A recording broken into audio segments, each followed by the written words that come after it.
और इस वीडियो में एक बहुत ही अच्छा सवाल का जवाब आपको हम देने वाले हैं, जो कि आपने टाइटल में पढ़ा होगा, आत्मा के स्वरूप को जानने का क्या है। जी हाँ, ये बड़ा सवाल इसलिए है क्योंकि आत्मा को जानने के पहले परमात्मा को नहीं जाना जा सकता, है ना। तो देखो, संसार में परमात्मा की भक्ति करने वाले लोग भांत भांत से भक्ति कर रहे हैं। कोई तो ध्यान में मग्न है, कोई मंत्र जाप कर रहा है, मतलब परमात्मा को पाने के लिए नाना प्रकार के विधि तरीके अपनाए जा रहे हैं।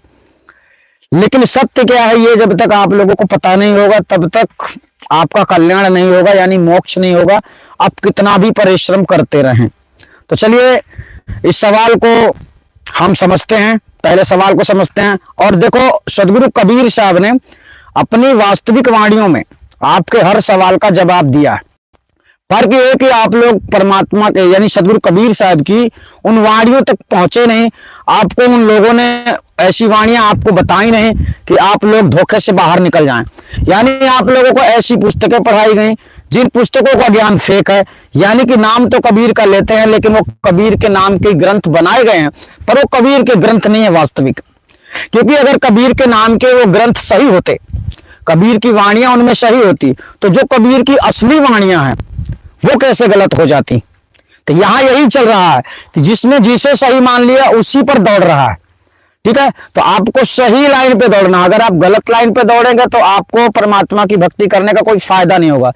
यानी सारा जीवन आपको तो ऐसा लगेगा कि हम भक्ति कर रहे हैं, लेकिन पता चला आप अंधकूप में चले गए, यानी आप भवसागर से पार होना चाहते थे लेकिन आप डूब गए। तो अगर नहीं डूबते हो तो आपको इस वीडियो को ध्यानपूर्वक सुनना है, सभी भक्तों को पहुंचा भी देना है जो लोग परमात्मा की भक्ति लगन से कर रहे हैं। क्योंकि साहब ने एक शब्द में देखो, गुरुओं के बारे में बहुत बड़ी बातें आती हैं। आप लोग कहते हैं गुरुओं की निंदा नहीं करना चाहिए, सच्ची बात है, लेकिन गुरु की निंदा नहीं करना चाहिए।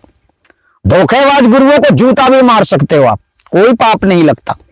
लेकिन पाखंडी गुरुओं की बात जब करो तो उनके बारे में साहब ने क्या कहा, जाका गुरु है आंध्रा, है ना। उनके कुछ शब्दों को, विशेष शब्द को समझो जो उन्होंने गुरुओं के बारे में कहा है। कुछ लोग कहते हैं कबीर साहब ने किसी की बुराई नहीं की, उन्होंने सारे संसार के पाखंडियों को पकड़कर अपने ज्ञान को अलग रखा, तो फिर उन्होंने बुराई क्यों नहीं की, है ना। हाँ, वो संसार में आए तो उन्होंने किसी को दोस्त नहीं माना और किसी को दुश्मन भी नहीं माना, है ना। इस प्रकार से जैसा कि कहते हैं कुछ लोग तो एक इस वाणी को घुमा देते हैं कि कबीरा खड़े बाजार में सबसे मांगे खैर, मांगे खैर, इसका मतलब होता है भीख मांगना नहीं। साहब ने कहा कबीरा खड़े बाजार में सबसे चाहे, सबकी चाहे खैर, और ना काहू से दोस्ती ना काहू से बैर, है ना।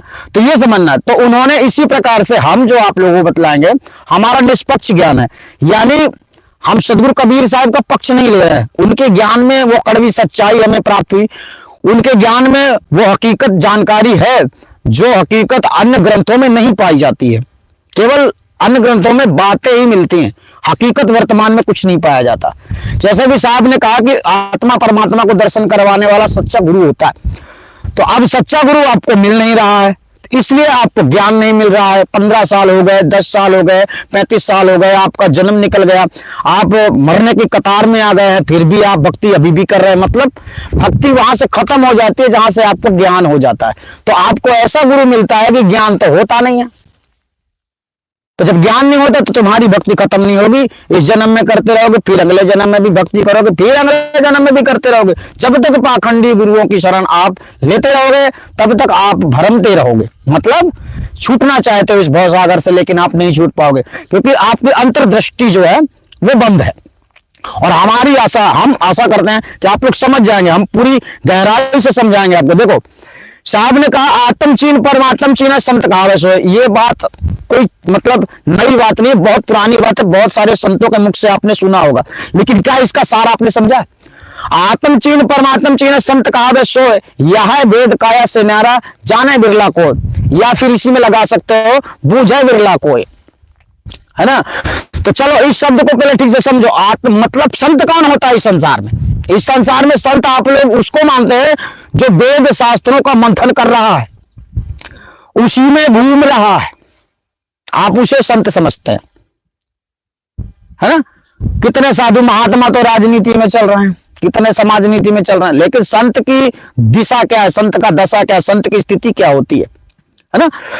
तो साथियों, संत सच्चा संसार में तो वो कहलाता है सच्चा। संत फिर कई प्रकार के होते हैं, भांत भांत के संत होते हैं ना, लेकिन सबसे अच्छी क्वालिटी वाला संत आपको चाहिए, सच्चा गुरु आपको चाहिए। जब गुरु की बात आती है तो साहब ने कहा किसी सच्चे भेदी सतगुरु, ये चीज आपने नहीं तलाश की, केवल आपने गुरु बनाया कि चलो भाई वो गुरु अच्छा है, वो गुरु के बड़े शिष्य हैं, उस गुरु के बहुत चेले हैं, लेकिन आपने ये नहीं देखा कि मुझे जाना कहां है और मैं कैसे पहुंचूंगा, इस बात का आपने विचार नहीं किया। ठीक है, तो आपने अच्छी तरह से जाना होगा। अगर आप हमारे वीडियो बहुत पहले से देख रहे हैं तो आपको पता होगा कि साहब ने किसी भी वेद शास्त्रों का ज्ञान नहीं दिया है, उन्होंने वेद शास्त्रों का खंडन किया है, और साहब खंडन कर रहे हैं। और इस संसार के वर्तमान के विद्यमान कबीर पंथ में रामपाल जैसा विद्वान उसी वेद शास्त्रों को निकाल कर बताता है कि कबीर परमात्मा है ना। तो ये सब सारी बातें गलत है, जानकारी ये आप लोगों को जो दी गई है गलत है। ठीक है, तो सही क्या है, आत्मचीन परमात्म चीन संत कहावे सो, यह वेद काया से न्यारा जाने विरला को। काया से न्यारा का मतलब समझते हो, आप अपने आप से नहीं जान सकते, आप कितनी भी ताकत लगा दो, इससे अलग है वेद। तुम कहते हैं ना कल्पना से परे है परमात्मा, है ना, कहते हैं, आपने सुना होगा। तो जब वो कल्पना से परे है, जब आप उसकी कल्पना भी नहीं कर सकते, तो फिर आप समझ लो कि कुछ नहीं कर सकते। परमात्मा को पाने के लिए आपको जो सही लाइन बताई जा रही है, कबीर साहब ने जो बताया है, कबीर साहब ने एक शब्द में और कहा, जाका गुरु है आंधरा चेला का कराए, अंधे अंधा ठेलिया दो कुपरा। जिसका गुरु ही अंधा है, जिसके गुरु को ही ज्ञान नहीं है, तो वो आपको कैसे होगा। हेलो, खुश रहो बेटा, हम अच्छे हैं, सत्संग में बैठे हैं बेटी, ठीक है। हाँ चलो,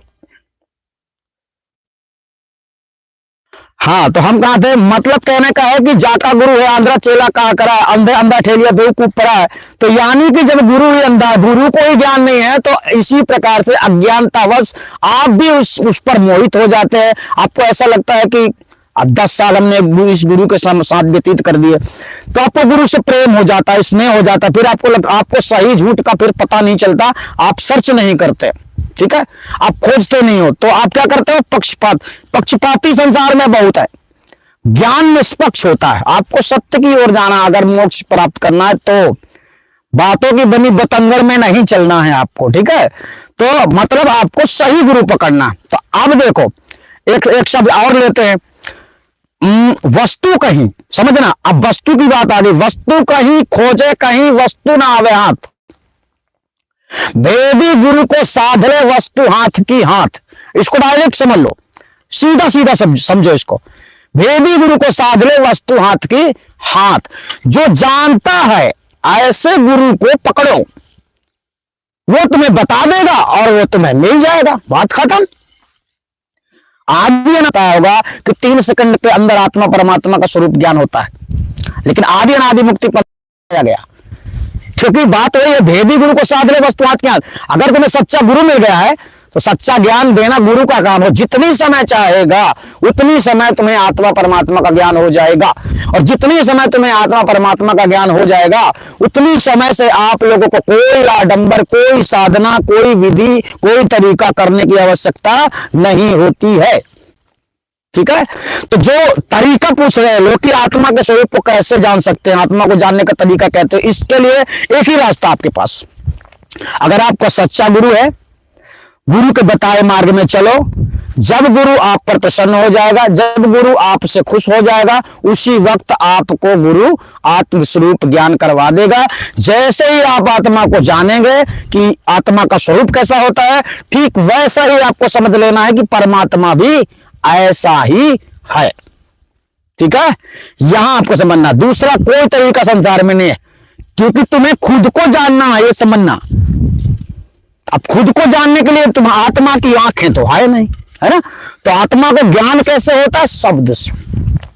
तो शब्द की साधना उस तरह से नहीं करनी है कि किसी मंत्र को जपना है तो वो मंत्र हमको पहुंचा देगा हमारे सतलोक, हमारे निज स्वरूप की जानकारी हो जाएगी, हम परमात्मा को जान लेंगे। ऐसा कोई तंत्र मंत्र साधना नहीं करनी होती है, ठीक है। इस संसार के संविधान को आपको समझना है, और इस संसार के संविधान से आपको चलना भी है। आप पे कुछ परम कर्तव्य है इस संसार में आने के, जिन कर्तव्यों को निभाते हुए आपको आगे चलना है और संसार के रीति रिवाजों को अपनाना है, जिस प्रकार से आप समाज में भी रह सकें, राज्य में भी रह सकें और अपना परमार्थ भी कर सकें, अपने जीवन का कल्याण भी कर सकें। यानी बात वही है, मानुष मानुष सबे कहा में, मानुष बुद्धि कोई विरला पावे।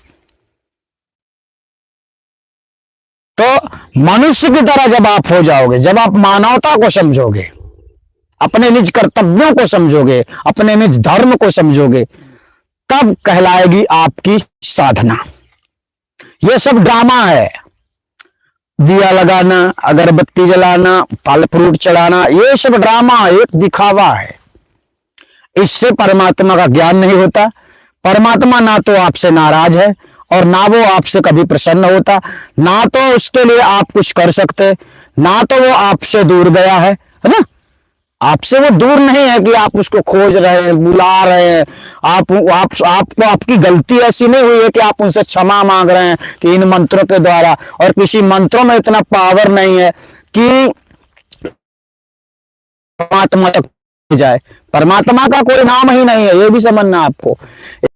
का को है नाम, अनामी को है, को का ये करतारा, ये बहुत बड़ा शब्द है, लेकिन हमने इसको अलग से निकाल के बताया गया। अनामी कौन है? जिसका जन्म नहीं हुआ। तो परमात्मा कौन है? अजन्मा है।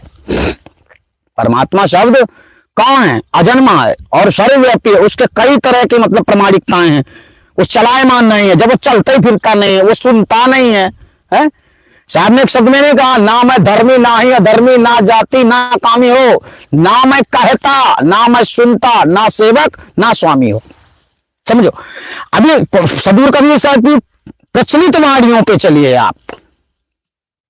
संसार में तो किताबों में कितनी वाणियां हैं, दूसरे अन्य ग्रंथों में, लेकिन आप कबीर बीजक के पाले नहीं पड़े। जब कबीर बीजक के पाले आप पड़ जाएंगे तो आपके अंदर की दृष्टि खुल जाएगी, बुद्धि आपकी काम करने लगेगी। ठीक है, तो बीजक देखने के लिए आपको कबीर गुरु ज्ञान चैनल में जाना है और अधिक जानकारी प्राप्त करने के लिए हमारे सार शब्द चैनल में वीडियो आपको ज्यादा से ज्यादा देखते रहना।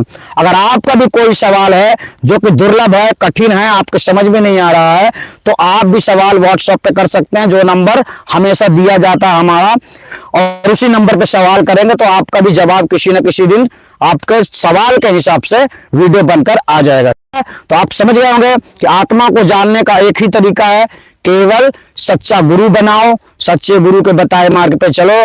जिस दिन गुरु चाहेगा, जिस दिन गुरु की आज्ञा होगी, जिस दिन गुरु चाह लेगा कि आज मैं अब शिष्य को आत्मज्ञान करवा देता हूं, परमात्मा का स्वरूप ज्ञान करवा देता हूं, तुरंत करवा देगा, तुरंत।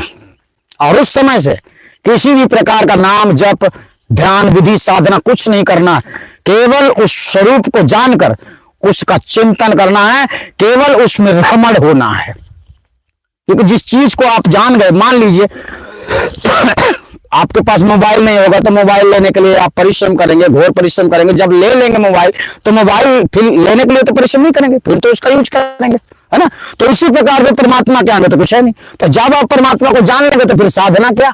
तो ऐसी साधना।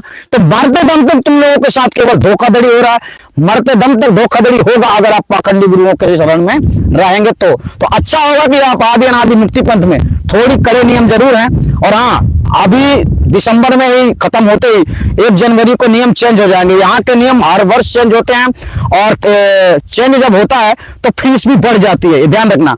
तो जितने लोग नहीं जुड़े हैं, जुड़ना चाहते हैं, तो वो कोशिश करें जल्दी से जुड़ जाएं, ताकि जनवरी के जो महीने में चेंज होने वाला नियम उसमें फिर बढ़ जाएगा तो आप लोगों को लगेगा कि फीस बढ़ गई, है ना।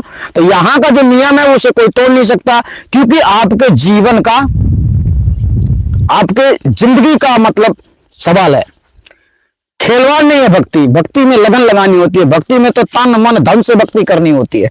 बस लोगों के दिमाग में कुछ ऐसा ही रहता है कि बस रुपया रुपया।